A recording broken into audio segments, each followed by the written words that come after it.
Good morning. అందరూ ఎలా ఉన్నారు? బాగున్నారా ఫ్రెండ్స్? మేము కూడా చాలా బాగున్నాము. ఈరోజు బ్రేక్‌ఫాస్ట్ వచ్చేసి అయితే దోసలన్నమాట. ఇంకా దోస బ్యాటర్‌లో నేనొచ్చేసి ఒక గరిటె నిండా రాగి పిండి అయితే కలుపుతున్నాను. ఇలా రాగి పిండి కలుపుకొని వేసుకోవడం వల్ల దోసలు చాలా బాగా క్రిస్పీగా వస్తాయి. హెల్త్‌కి కూడా చాలా మంచిది కదా! అప్పుడప్పుడు ఇలా రాగి దోసలు చేయాలంటే చాలా టైం పడుతుంది కదా! ఇంకా అలాంటప్పుడైతే ఈ నార్మల్ దోస బ్యాటర్ ఉంటుంది కదా! అందులో ఈ రాగి పిండి వేసి దోస అయితే వేస్తానన్నమాట నేను. ఇలా కూడా టేస్ట్ చాలా బావుంటుంది.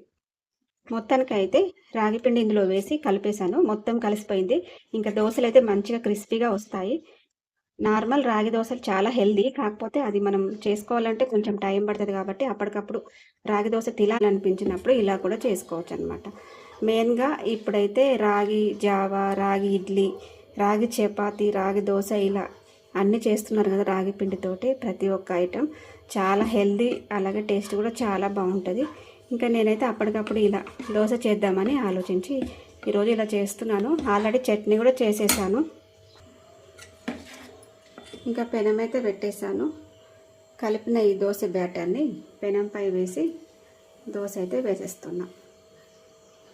చాలా సింపుల్గా రెడీ అయిపోతుంది రాగి దోశ. ఇంకా పల్లి చట్నీ, మ్యాంగో చట్నీ ఏదైనా వేసుకొని తినేయచ్చు.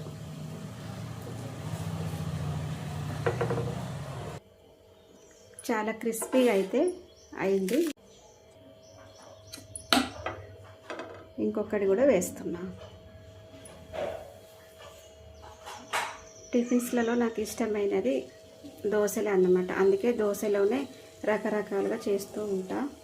కారం దోశ, ఉల్లి దోశ, అలాగే మసాలా దోశ ఇలా రకరకాలుగా చేస్తూ ఉంటాను అన్నమాట. రాగి పిండి వేయడం వల్ల చాలా క్రిస్పీగా అయితే వస్తున్నాయి దోశలు అయితే.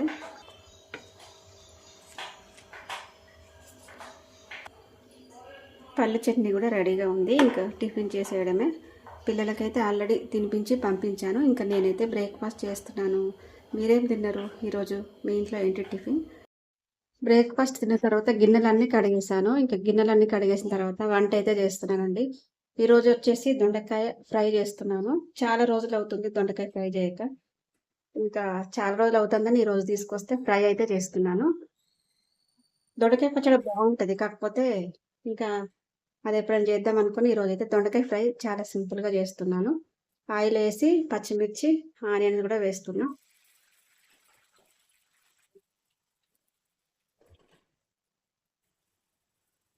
ఒక స్పూన్ అల్లం ఎల్లిగడ్డ పేస్ట్ కూడా వేస్తున్నా. దొండకాయ ఫ్రైయే బాగుంటుంది. అసలు కర్రీ చేస్తే అస్సలు బాగోదన్నమాట. అంటే టమాటాలు వేసి లేదంటే పులుసు వేసి చేస్తే అస్సలు బాగోదు. ఫ్రై అయితేనే దొండకాయ చాలా బాగుంటుంది. అల్లం పచ్చివాసన లేకుండా ఫ్రై అయిన తర్వాత ఒక స్పూన్ పసుపు అయితే వేస్తున్నా. దొండకాయ ముక్కలు వేసి సిమ్లో పెట్టి చాలాసేపు ఉడికించుకోవాలి.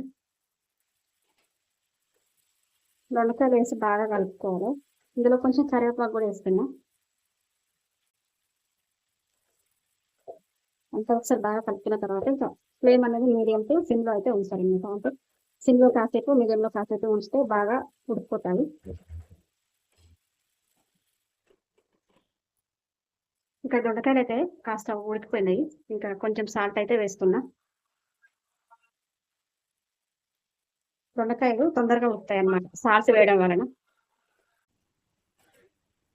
దొండకాయలు అయితే బాగా ఉడికిపోయాయి. ఇప్పుడైతే ఒక స్పూన్ కారం అయితే వేస్తున్నా.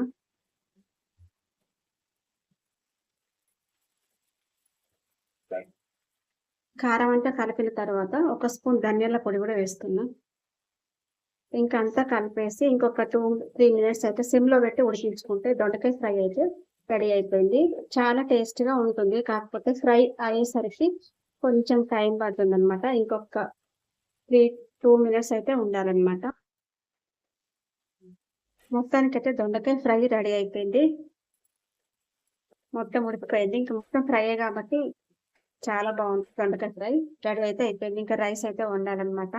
ఓకే అండి, మరొక విడత మళ్ళీ కలుద్దాం. Bye friends.